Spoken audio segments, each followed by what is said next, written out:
You know what? I am sick of nobody talking about this. Because I'm wearing like the hospital gown thing. This is a dumb bit. I'm sorry.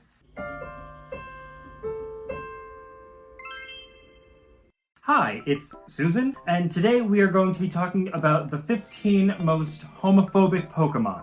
Some of these Pokemon, you might like them, you might not like them. There's nothing against these Pokemon if one of your favorites ends up on this list. It's just for fun. This is just silly. We're having fun. Let's just have fun. So homophobia is a very serious topic, and I'm gonna be so serious when I talk about it. No, but in all seriousness, homophobia is interesting. Homophobia, some of it's kind of like, oh, that's annoying, and some of it's just people not knowing, like, oh, you probably shouldn't say that. And in my opinion, you probably shouldn't say that isn't bad. If you don't know any gay people to tell you, oh, you probably shouldn't say that, you're going to say the thing.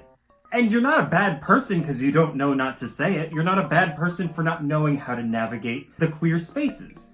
So we're going to be very patient and tolerant with most of these Pokemon, but some of them are just evil.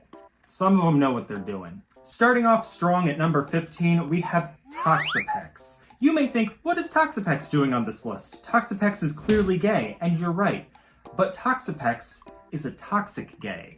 Toxipex is an LGB no-T gay, which is a traitor. And if you're an LGB no-T, ask yourself, what benefit do you get from excluding that community? That's all I'm saying. Toxipex is very self-hating. If Toxipex could, Toxipex would go and be straight like that. Toxipex is not a part of the culture. Toxipex wants nothing to do with gay people. Toxipex doesn't go to gay bars. Toxipex doesn't hang out with gay people, doesn't watch Drag Race, doesn't watch Real Housewives, doesn't do anything even remotely gay. But Toxipex is still like, Like, you can tell Toxipex is, Toxipex clearly prides itself on being not like the other gays. No one likes a pick-me. Don't be a pick-me. You're not winning anyone over being a pick-me. Diva, stand for something. Toxipex isn't outwardly homophobic, but Toxipex holds a lot of resentment for the queer community. It does not feel included, it does not feel welcome, and there's a reason, Toxipex. There's a reason. At number 14, we have Kangaskhan. Kangaskhan runs a mommy vlog. Kangaskhan's kids cannot stand this vlog. They cannot stand being in the public eye like that. Kangaskhan is so unbelievably paranoid that her kids are gonna turn out gay. If Kangaskhan's kids came out, Kangaskhan would say to them, what are the neighbors gonna think? Did you tell anyone else? Who else knows? You don't have to choose this lifestyle. Kangaskhan is the one who says, oh, where did I go wrong as a mother? You didn't do anything wrong, Kangaskhan. Some people are just gay. At one point, someone told Kangaskhan that vaccines turn you gay, so none of her kids are vaccinated. She's really dancing with the devil with these kids, and God bless them. I wish them luck. At number 13, we have Cacturne. Cacturne lives in the desert. Cacturne doesn't know any gay people. Cacturne is only a little bit online. Mostly Call of Duty is his exposure to like gay people or like gay culture, to which the extent is just saying the slurs. He doesn't really know what he's saying. He's not a bad guy. Like, he makes a mean barbecue. He just doesn't have the exposure to knowing like, oh, what's right, what's wrong, what should I say, what should I not? Cacturne is one conversation away from being a really chill dude. And even now, Cacturne's a really chill dude. Cacturne's not gonna do anything outright nasty. He just doesn't know. He just needs a friend. He's really gotta move out of the desert. There's nothing in there. At number 12, we have Nidorina. Now, Nidorina is an interesting case because Nidorina explored a queer identity around 2020, back when everyone was doing it. And Nidorina thought, oh, you know, maybe I'm trans, maybe I'm this, maybe I'm that, maybe I'm ace. She's a trad wife now, and if that's what she wants, you know, more power to you, but it's a weird choice considering that she's the one that Chapel Roan wrote that album about, you know, the album where she's like, I can't believe my ex would do this to me, I can't believe my ex is so horrible and would leave me for a man. It's like, Chapel, it's a Nidorina. You could catch another one. She wasn't even shiny. Her IVs were meh at best. My favorite thing that Nidorina has ever done was when she said, obviously, like, everyone's attracted to women. Women are beautiful. Nidorina, I got a reason with you. Not everyone says that, not everyone thinks that. Feels like you're telling on yourself a little bit, Nidorina. Just a little bit, just a little. At number 11, it is Carcole. Carcole is a blue-collar guy, works the mines, obviously, has a beer, likes Budweiser, not sponsored by the way, does his job, doesn't really fuss. Carcole is kind of a victim of toxic masculinity. Carcole doesn't have a bad soul, but Carcole was just raised by parents who instilled that this is what boys are, and they were really, really stringent on that definition of what a boy is supposed to be. Carcole was told you can't have no feelings if they aren't anger. You can't feel nothing. And Carcole internalized that. Carcole said, if I can only be this, then I guess I'm doing it. Back in like middle school, high school, Carcole was a bully, and to this day, he still doesn't really feel bad about it. Carcole would bully the gay kids. He really stopped to think about it. I think he realized like, ooh, I probably shouldn't have done that. And like, you know, Carcole, that's not you, guy. That's not you, buddy. They're just minding their business. Next, you're gonna say this is controversial, and maybe it is, but I'm gonna say it. Number 10 is Moltres. That's right, Moltres. Moltres has a big personality. Moltres is very social media, like, look at me, I'm living my beautiful life. Moltres very much loves the gay aesthetic, loves wearing a crop top, likes to look a little bit fruity. Moltres is really trying to get his aesthetic together when he finally releases his debut EP that no one's gonna like because it's gonna be terrible. And he really wants that gay support, even though he does not care for gay people.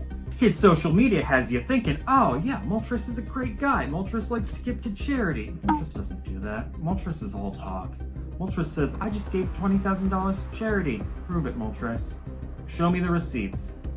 He didn't give nothing. He didn't do nothing. The only reason he doesn't like gay people is because a gay bartender in Puerto Vallarta cut him off on his birthday, and he took great offense to that. He was getting belligerent. The bartender made the right call. He eventually got kicked out of that bar, and to this day he blames that bartender. No self-awareness, no taking stock of his inventory. No, it's that gay bartender's fault. He ruined my birthday. Also in Gen 1, couldn't learn Flamethrower. Why couldn't it learn Flamethrower? Fire Spin? What's Fire Spin? It's a toxic cycle is what it is. At number 9, it is Blissey. Blissey's the type of Pokemon to say, hate the sin, not the sinner, but Blissey absolutely hates the sinner. Are you kidding? Blissey fully hates gay people, loves hating gay people. It really enriches her life. It gives her something to do. Blissey has fully protested Drag Queen Story Hour. She posts about it on her Facebook, and she's real active on that Facebook, let me tell you that much. But she doesn't think she's homophobic because she has gay friends, even though her gay friends is just that one cashier at the Pokemart who's nice to her because they're working and they have to be nice. She's an icon. She's an icon, and I love her. It doesn't matter that she's homophobic. It doesn't matter that she's kind of awful to us. She's just so iconic. I love her so much. At number 8, it is Clefable. Clefable holds resent towards gay people because Clefable has always had beef with his gay cousin, and Clefable just associates all gay people with that one cousin he's got beef with. And now, in their adulthood, Clevebor's like, oh, I hate that cousin of mine, hate that gay cousin, because he's jealous of the cousin because the cousin is living a child-free lifestyle, and Clevebor's got 6 kids.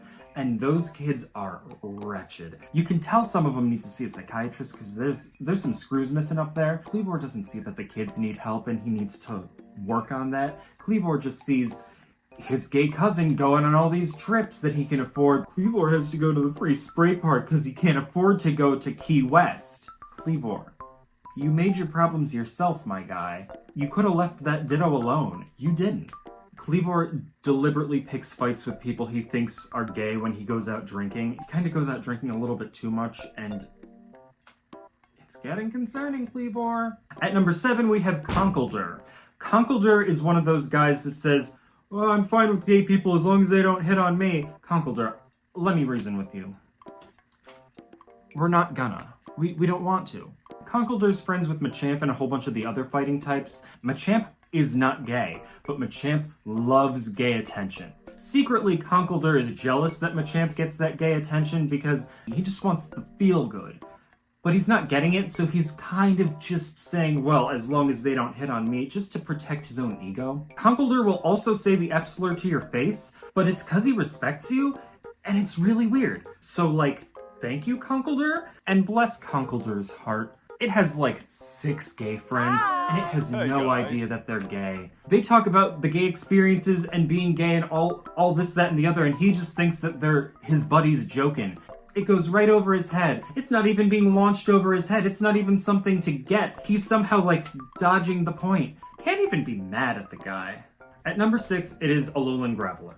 Alolan Graveler got by the alt-right pipeline, listens to a little bit too much Joe Rogan, too much Andrew Tate, has a very debate me liberals type of attitude now. Alolan Graveler was desperate to find a place to fit in and just feel like he belonged. He went with that because it was comfortable and he didn't have to change or listen to anyone to do that. He doesn't understand gay people. He doesn't get that gay people don't really adhere to social norms the same way that he does. It just doesn't register to him as anything that makes sense. It's alien to him. Alolan Graveler would benefit from some therapy. You can get some therapy. You're going to come out of this looking fantastic with an electric personality as an Alolan Golem. We have hit our top 5. In 5th place, we have Lokix. Lokix is armed, Lokix is dangerous, Lokix is radicalized. Lokix has a private Discord he hosts for other like-minded Lokixes where they just list different gay people that they would ideally like to delete. Send to the Pokemon Center in the sky. Lokix wants to ruin some gay Nuzlocke. Let's just leave it at that. In 4th place, just missing out on the top 3 most homophobic Pokemon, it is Shoodle. Shoodle is an online troll. Shoodle is awful. Shoodle is 4chan incarnate. Shoodle just likes to get a rise out of people. Shoodle doesn't believe in anything. Shoodle just believes in making other people mad for the fun of it. And the worst part is, Shoodle has such thin skin. If you snap back at Shoodle, it says, I have macroencephaly, you can't make fun of me. Yes, we can. We can, Shoodle. Your head is huge. Oh my god, am I a bully now? Oh, I'm bullying Shoodle now. Maybe that's why he doesn't like gay people. In 3rd place for the most homophobic Pokemon, we have Hatchram. Hatchram says, facts don't care about your feelings, and I don't care about your feelings, and then swings on you if you start to feel your feelings. Very toxic. Stop it, Janet.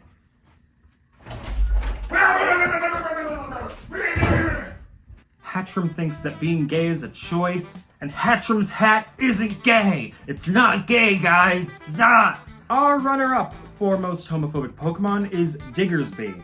Diggersby is very vocally homophobic and very outwardly homophobic because Diggersby is gay! Diggersby is very gay and very active about it.